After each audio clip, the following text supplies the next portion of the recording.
Hey, what is up, everybody? This is Stevie Breach coming to you here today, driving home from work. Good day last night. Go home Monday Night Raw on the Netflix. Damn, man, that was good. That was really, really good. I got hyped up, honestly, for a match I don't even think we're going to see anytime soon. But it gave me a little bit more hope in CM Punk. I already made my video. I already declared Jey Uso is my pick. Jey Uso is who I believe is going to win the Royal Rumble. Last night, we got a super hype video from Jey Uso going down to the ring. I don't know who that rapper guy was. That's just not my scene. But I can tell you one thing, is he got a lot of time really doing nothing other than yeeting on top of the announce table. For a guy who's not going to win the Royal Rumble, I don't know really what they were doing there. The guy was coming off a big loss on Saturday night's main event. He came out, he admitted it. He said that he was going to put all of his force into, taking the Royal Rumble and winning that thing, and I honestly believe in it. But my mind is going crazy. When are we going to see CM Punk versus Cody Rhodes? That's a match, honestly, we never even got to see in AEW. They never crossed paths there. Honestly, a lot of my thoughts when Cody returned to WWE, obviously, WWE believed that he could be the Hulk Hogan, the John Cena of WWE at the time. He honestly really still is. But, that's enough of a reason to jump over. But part of me at the time, even, now I conspiracy think about when these AEW documentaries are going to come out about what is going on backstage, in the not even in like the locker rooms, but what is going on in like the office rooms? Like, what is going on there? I thought that maybe, Tony Khan had brought CM Punk in and gave him sort of an office job, a lot like he did with Kenny Omega, the Young Bucks, and Cody Rhodes. A part of me was thinking that Cody really wanted to be in the decision-making of booking. And Tony Khan, it sort of says that he lets the wrestlers, have their own thoughts on what's going on in the angles, but he's the driving force in wins and losses, who's getting the pushes, and things like that. And I think Cody just wanted in on that. But that was freaking weird. The podcast just started playing as I was making the video there. I don't think I've ever had that happen before. Normally, if a podcast or anything audio starts, the video automatically stops because they didn't want you stealing the shit. But, a big part of me really was thinking that CM Punk and Cody Rhodes just didn't see eye to eye on who the main guy was supposed to be there. Maybe Cody felt like his star was starting to fall in AEW. I mean, definitely the fans were almost revolting against Cody because they wanted to see heel Cody Rhodes that we had seen in Impact, that we had seen in ROH, that we had seen in New Japan. They knew that was one hell of a character. I think he thought to be a driving force for that company, he needed to be a good guy. But at some point, you need to listen to the fans. I mean, I think that WWE was really, AEW fans were really behind Cody Rhodes, wanting him to be a champion. He didn't want to be a guy who sort of was in the booking room holding the championship and people thinking that he was holding other wrestlers down inside of the locker room. Any kind of thing where a contract was coming up, I don't think he wanted to be holding the gold, saying that they let somebody go just because, it was going to cut into what they were doing. I don't know. I mean, CM Punk has come out and basically said that Cody is his go-to guy to have dinner with on the roads after shows. So these guys obviously get along. I mean, obviously there's probably a lot like, Kevin Nash and Shawn Michaels back in the day when there was only one WWF championship. Diesel at the time was the WWF champion. Shawn Michaels was doing everything he could to win that belt. He won the Royal Rumble, went to WrestleMania. And Vince didn't think that Shawn was the guy. So Diesel went over.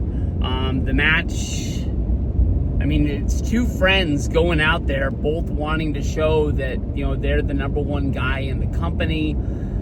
Something in that match isn't great. The one thing that kind of saves it is the fact that it's not the WrestleMania main event because of Bam Bam and Lawrence Taylor. I think it's not really looked at as like a stinker because of the fact that it didn't go on last.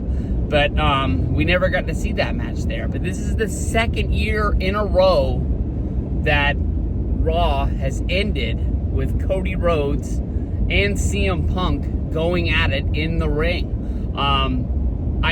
This is like a side note because I just don't understand. I know that they had Sami Zayn come down and give a hell of a kick to Cody in the corner. It kind of looked like Raw ended at the time. I know that Raw doesn't end with commercials, and there was definitely no executive producer, Triple H, at the bottom of the screen. So I stuck with it, and Raw came back. And that's when CM Punk made his way down to the ring, and Cody Rhodes was laying in the corner. When Cody got up, he didn't know what the hell was going on. And I thought it was more than taking the kick to the head from Drew McIntyre, taking the kick of the head. Well, I guess it's kind of more of it is a kick, I guess, from Sami Zayn. I thought it was kind of more than that. I was wondering if Cody got his bell rung, if maybe he had a concussion, because the guy was good. He just seemed drunk in the ring, like, he was punch drunk. He was just out there throwing punches at three guys because he couldn't tell which one was the right guy. He kind of like snapped to it, so I think that he was kind of in character. It reminded me a lot like being the Elite when he was going through the contract thing, when he was looking like he was going to get signed by WWE, and there was the WWE stooge, and he kind of got like possessed, I think is what the storyline was, and he was like spitting out those WWE facts, like he was reading like the WWE Kids magazine or something like that back in the day. But it was good, and I know that this is a new day for WWE. But I always thought that they are never going to tease a match that we are not going to get. And I know there's things in my mind that if CM Punk doesn't win at the Rumble, that we can still get to Cody versus CM Punk. It definitely is one of the A1 matches that they can give us for WrestleMania that no one is going to say that it's not one hell of a main event. I think there's Cody versus Roman, Cody versus Rock, Cody versus Cena, Cody versus Punk. You could even do, I think that people would kind of go against Roman versus Cody for a third time in a row. They did it in LA. They did it in Philly. To do it again in Las Vegas, I think people would kind of point at the ticket prices and the third time in a row, and they would go fucking bananas. These are the same WWE fans. I'm sure some people have come on board, some people have fallen off, but these are the same people that didn't want to see Rock versus Cena at WrestleMania 29. I know that like Punk was out there. We could have done Punk versus Cena, and that would have been one hell of a match. But what really was out there on the table for WWE to do for WrestleMania 29 in New York, they had to give us the best match they thought they could, and The Rock's star value, especially, I'm not saying he's fallen off, but at that time, especially today, you go with Rock versus Cena, the two biggest names that you got, even if one of the guys isn't really full-time, even if he did it the last year. Hell, if they wanted to do Rock versus Cena at 30, I don't think anybody would have batted an eye. I know that people were going bananas. They wanted to see Daniel Bryan in the main event.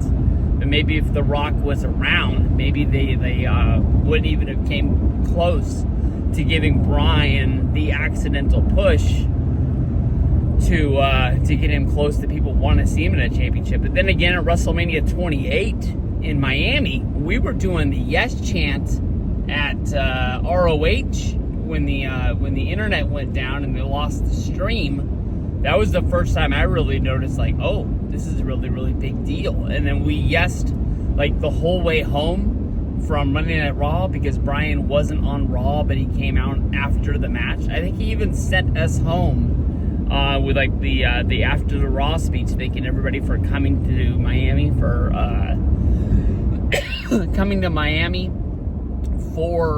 WrestleMania, and saying we'll see you again next year. Because to me, I think like the new year for WrestleMania starts basically the night after WrestleMania. Monday Night Raw after WrestleMania is kind of like night one. Even if they do a lot of rematches, it sort of kicks off the new year for WWE. It's not like you kind of think of like the Royal Rumble to WrestleMania push as like the playoffs in like the NFL or something like that. That's just the way that I think about it. But I really want to see this match. I wonder when it's going to come around. I don't think they do it on a normal PLE, like, I don't even remember, like Payback. Halloween Havoc is one they do for freaking NXT, but I don't know why that's on the top of my mind. I just don't want to see it on, like, one of the non-big ones. I think, you definitely don't want to turn Punk. You definitely don't want to turn Cody. I think that they'll have their number of fans that are out there, but for the mainstream fans, that's good. But for like the people who like pick and choose when they're gonna pick up WWE and roll with it, I don't think you want to just have a random Saturday night's main event and Cody Rhodes is now your newest bad guy just out of the blue. I think you can build to it and people will understand when they see it, but you just don't want to do it just right after WrestleMania. But Cody was out there reminding me a lot of WrestleMania's 28 push with Cena versus Kane, because we already knew that we were going to get Cena versus The Rock. And a lot of that built up a storyline that never even happened. Part of the reason why Kane was trying to get Cena to embrace the hate was the original plan was for Cena, when he was crying on the stage after he lost to Rock, to turn heel. Whether if that was on Monday, whether if that was supposed to be right at the end of WrestleMania once it ended. But, them signing Brock, they had to decide, like, oh, we need to keep Cena as a good guy because we have Brock Lesnar, and we could do Cena versus Brock at Extreme Rules, and we can keep the momentum going because Brock was looked at as almost just as big a star as The Rock was, coming off of being a UFC champion, and a huge name that had his run in WWE before, and now he was going to be returning and basically just coming in kicking asses and taking names. But SummerSlam, Survivor Series, even if you push this for a year, you don't tell us out of the gate, but we can kind of put the pieces together. Whether if he says it or not that his dreams are to main event WrestleMania, or if he just wants to be in the company on the card, in a spot that matters, I think that the fans that have been with Punk since the old days, they want to see Punk in a main event spot. I think there's a lot of fans out there that are going to be picking Punk to win the Royal Rumble after the promo on Monday. I think that definitely is probably like one of the biggest matches people want to see, and they want to see when they're going to start putting the pieces back together. I think it's going to be really, really fun, really, really good. I don't think it's going to happen at this year's Mania. I'm definitely not changing my pick of Punk winning it. I still think that we're going to end up something involving Punk, Paul Heyman, Roman Reigns. You can see that they hinted at showing a little bit of the sit-down interview with CM Punk that they shot for the pre-show of the Royal Rumble. And the one question that they showed was trying to get the favor that CM Punk asked Paul Heyman for. So that storyline is not going away. A lot like, The Rock with the lighter. lighting the bus on fire at WrestleMania last year, and showing up at Bad Blood. Basically anything that involved The Rock. You know, that stuff all just got flushed down the toilet like we never saw it. A lot like WCW and the White Hummer of its day. I'm sure a lot of people can also pick up some other storylines that never really got tied up. You know, why the Nexus jumped and beat up The Undertaker during the Buried Alive match. Shoot, what was that, 2010? That never really got summed up, even though, like, we had, not Tarver, who was it? The guy that became the announcer, you know, was holding that over Wade Barrett's head at one time, telling everybody the secret of why they beat up The Undertaker. And I guess that was supposed to lead to Barrett versus Undertaker at WrestleMania 27, I guess. But damn, I'm glad that we didn't get that match, because Triple H versus Undertaker was one hell of a match. One of the reasons I was glad we went to WrestleMania 27, other than, you know, hanging out with Ravi, Luke, and Miguel for the first time. That was one hell of a trip. I think that's the high I'm always constantly chasing, you know, going on these trips. But WrestleMania is going to be fun. Punk vs. Cody's one hell of a match. I don't think we're getting it this year. It's just a matter of when we get it. I hope they can put it together by SummerSlam.